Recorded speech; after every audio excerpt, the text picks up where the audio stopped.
সময় তুমি টের পাবে তোমার আসলে কাউকেই দরকার নেই, কাউকে না। বারবার এলোমেলো হয়ে যাওয়ার পর পৃথিবীর প্রতি একরাশ অভিমান করে তুমি আস্তে আস্তে নিজেকে নিজেই গুটিয়ে নিতে শিখবে। মানুষকে নিয়ে প্রচন্ড আশা করে সেখান থেকে পাওয়া হতাশাগুলো থেকে তুমি একাই বাঁচতে শিখবে। আজ হোক কাল হোক তুমি শিখবেই।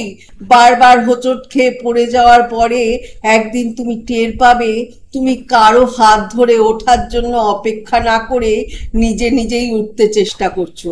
তুমি টের পাবে তুমি আর আগের মতো নেই। সেই প্রচন্ড রকমের ইমোশনাল অভিমানী, বেশি আশা করা এবং অল্পেতে হতাশ হয়ে যাওয়া সেই দুঃখ বিলাসী মানুষটা তোমার মাঝে আর বাস করে না।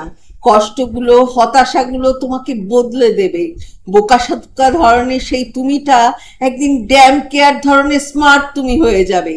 সেদিন তোমাকে প্রতিনিয়ত কষ্ট দেওয়া, হতাশ করে দেওয়া কিংবা ধাক্কা দিয়ে ফেলে দেওয়া মানুষগুলো ভীষণ চমকে যাবে।